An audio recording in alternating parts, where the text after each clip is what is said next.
the chairman of the full committee, Mr. Jordan. Thank you, Mr. Chairman. Ms. Atkinson, you wrote stories critical of the Obama administration. Is that accurate? Yes, but may I point out it wasn't put in a political light, and there were also stories that some would consider critical of the Bush administration. Well, let's say it this way. You wrote stories critical of the government. Yes. Yeah. And you factually reported. And then you did on Fast and Furious, you did on Benghazi and other issues. Yes. And even before, as you said, on the Bush administration. And then strange things started happening to you, right?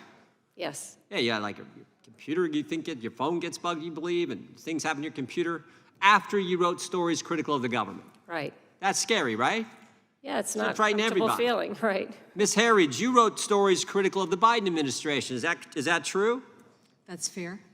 I mean, you wrote a number of things about the laptop issue, about Hunter Biden, all kinds of things. You wrote critical of the Biden family, the Biden business operation, the Biden brand, and all that stuff. Congressman, I reported out the facts of the story. You sure did. You sure did. You reported the facts. And then CBS fired you. Is that right? My position was terminated. Yeah. And you're an award-winning journalist. How long did you work at CBS? I worked at CBS News for 4.5 years. During that period, we won major awards. I was part of an Emmy-winning team. I was nominated for investigative Emmys. I think the most important projects were projects that drove legislation here on the Hill that positively impacted 1 million veterans. So award-winning journalist, won all kinds of awards, had worked there almost 5 years, had extensive experience at a different major network prior to that, where you were also an award-winning journalist, done all kinds of reporting critical of the government there as well, and then you get fired. But it's worse than that, isn't it? Because they didn't just fire you. What else did they do? On February 13th, when I was told on a Zoom call that my employment was terminated, I was locked out of my emails and I was locked out of the office. CBS News seized hundreds of pages of my reporting files, including confidential source information. And that's not normal, is it?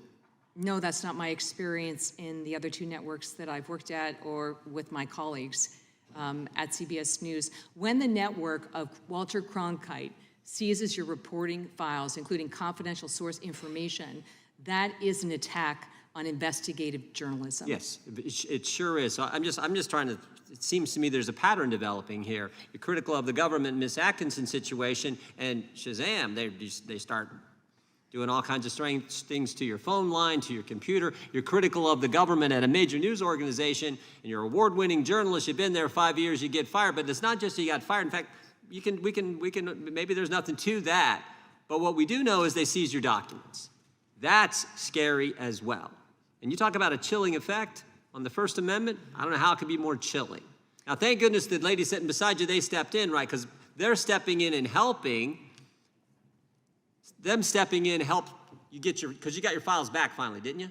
I did get the files back. If I didn't have the support of SAG-AFTRA really publicly standing up for journalism, I don't believe that I would have received the files and they would have been returned. And I just want to be clear, Congressman, wherever you work, if this happened to you, it's an attack on free press, it's an attack on the First Amendment.